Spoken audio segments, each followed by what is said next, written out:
The Community Education Channel presents Community View, a closer look inside community issues that matter. It's a glimpse, a preview, bringing public perception to light on local community issues that make a difference. Hello and welcome to Community View. I'm Melissa Anderson. You know, with the quarantine entering in about 45 days here in southern Utah, many people are becoming depressed from isolation and normal lack of connections. With us today to talk about the heightened attempts in suicides and ideation is Michael Cain, Clinical Director at Southwest Utah Behavioral Health Center. Welcome, Michael. Thank you. Glad to be with you. Yes, thanks for joining us via Zoom today. Now, first of all, I'd like to just start out by saying there is an app out there right now for those who may be struggling with thoughts of suicide, right? It's called My Strength. Tell us about that. That's correct. It's an app that's been out for a little while. It was designed to help people that deal with things like depression and anxiety, and it's built around some research about the best practices in the treatment of these conditions. And it has modules which include videos, exercises, activities that people can do that will help them learn how to manage and deal with, like I said, depression, anxiety, difficult emotions, how to be resilient with things, sleep challenges, experiencing trauma. There's just a whole host of things that the app provides resources for. And so right now for Utah, the Utah Division of Substance Abuse and Mental Health has worked with My Strength to make it available to anybody in Utah that wants to take advantage of the app. It'll be available for about another 40 days or so. If you simply go to the app, My Strength, download the app to your phone, and then when you try to join, it'll ask for a code, and that code is UDHS in caps, and then guest in lowercase 33, and no spaces. And so you'll post that up there, but people can do that. And I've used it. I found it personally helpful. The exercises are good. The videos are well done.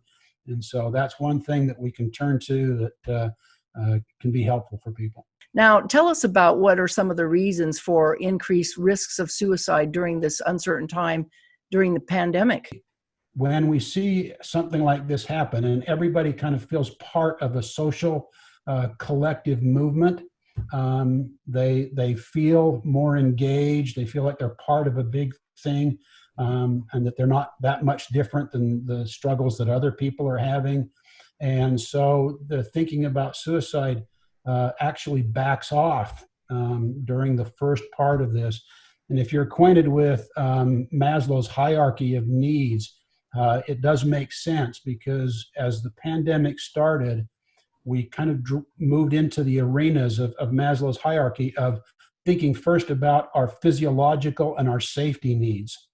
And we were less concerned as much about our psychological needs and our sense of love and belonging in that. But now, as time is going on, it's the later time, the weeks that are following, not where we're at right now, that the impact of lost employment, worry about paying for mortgages, the stress of am I going to get the virus? Am I going to be ill? What about my family members, especially if I have older family members and I'm worried about them?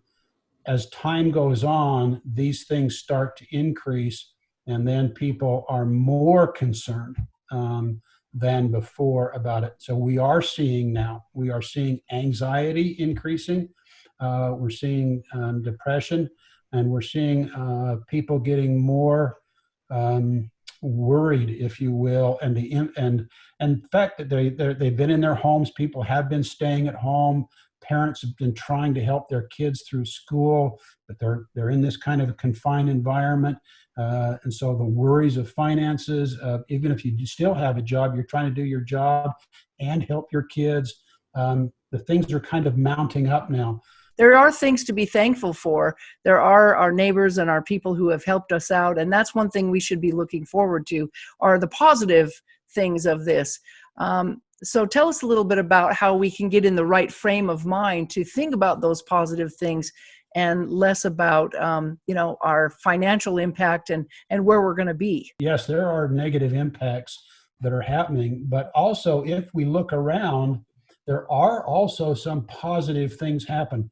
When you think about some of the service things that people are doing for each other, we see these young people that are going out and doing sidewalk chalk, and they're writing positive messages and fun pictures on sidewalks just for their neighbors, or they're going and playing their instruments and doing things.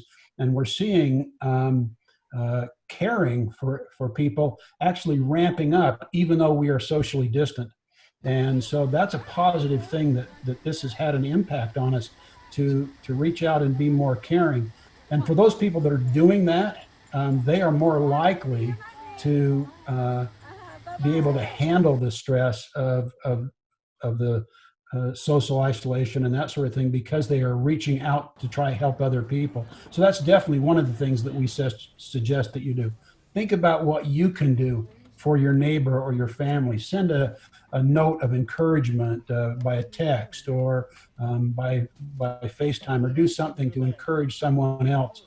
Drop something at someone's door that would lift them up and that sort of thing. That will actually help you with your worries and your concerns. So that's a definite positive kind of a thing. We've heard our governor and others say, get outside. The just being out in sunlight and now that the weather's getting better, that will have a definite positive impact, is just getting outside, being in the sun, moving, physically moving, and doing that now's the opportunity. We can still be socially distant. We can still follow whatever guidelines we're under, but we can get outside and we can do that. We have to, of course, be careful and do follow those guidelines.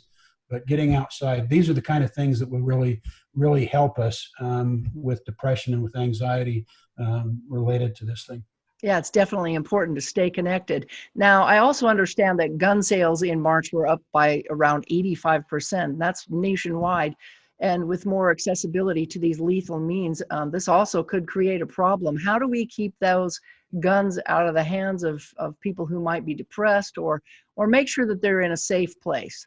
If the person has lethal means, like a gun available to them, which is very common in Utah, or especially for men, or if they have medications and that sort of thing, which is more typical for women, if those things are available to them during that critical short period of time, they're more likely to act on it and then die by suicide.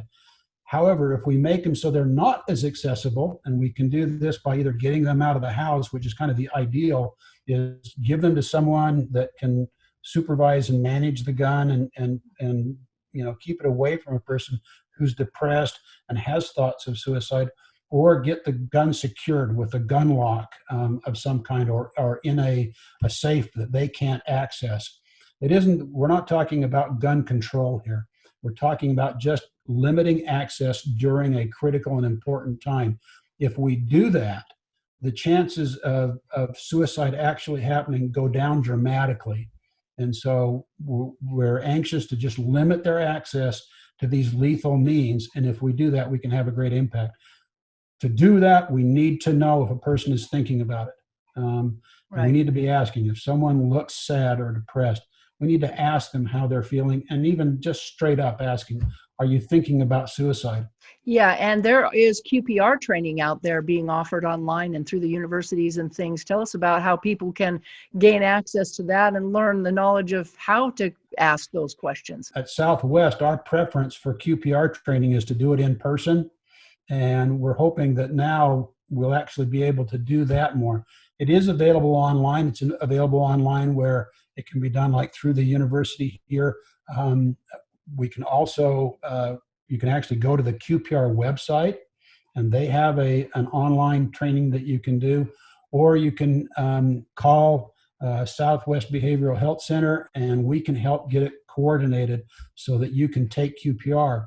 And what QPR is it trains people how to recognize someone who might be thinking about suicide, what to ask them, and how to get them help when they need it. Right. And there are other sources available, and a lot maybe people don't know about. There's reachforhopeutah.org. It has a website and a Facebook site as well, which is a suicide prevention coalition, and it has many ideas and ways to combat those feelings and help people figure these things out, correct? That's right. Yep. In fact, if you go to that Reach for Hope Utah.org, you can get connected to a QPR training through that, and then there's just a whole array of things that you can look to get help, especially when it comes to helping people with preventing suicide. We know through the schools also there's a Safe Utah, Safe UT app, correct? And it's a great resource because it uses both, they can call if they want to talk with someone, and the state has people available 24 hours, 7 days a week that are trained professionals to talk with them, or if they just want to text, so they can just text them and chat by text with them, and the app will connect them directly. So if they just download the Safe UT app, they'll have the resource right there, and it will guide them through, and it also provides different things and strategies that they can use to help themselves in dealing with some of the tough emotions that this pandemic has created. And also the American Foundation for Suicide Prevention has something called Caring Conversations that can also link up people for help, correct? That's correct. Yes. And so if they want to go to the AFSP or American Foundation for Suicide Prevention website, they can connect to that. So again, another great resource for people, especially if you're concerned about someone or you are yourself. Thoughts of suicide are starting to creep in as time goes on, then these resources are available and they do make a difference. And sometimes when we start to get depressed, we kind of start thinking that nothing is going to help. Our experience in the world of helping people is that it does make a difference. If people use these resources, they are effective and they do help people learn the skills and get the resources they need to find a way out of how they're feeling and to cope better with what's going on. With all of this unknown territory with this virus, what are some of the benefits that might be coming out of all of this? I mean, it's probably pretty tough on even healthcare providers and people who are watching people pass away from this virus or becoming sick with it and fighting for their lives. How can, those are different types of things we're dealing with that we've never seen before. How can we come out of this with a positive effort? I think in the midst of all this trouble, we're seeing a high level of gratitude, of people recognizing that other people are putting themselves out and doing special things, and people are showing their gratitude. Gratitude is one of those things that if we practice it, it will help us in a lot of different ways. And so I think that's a benefit we're seeing come out of this, is that people are recognizing that other people are there to help and they're doing a lot of good things. And that feeling of gratitude we have helps us with our emotional conditions that are taking place. We can all implement good behaviors to bring positive effects that come out of this. And eventually we can all come together in what might be a new normal in the future. So I'd like to say thank you for all your help and your great ideas and for hanging in there. And I want you to stay safe.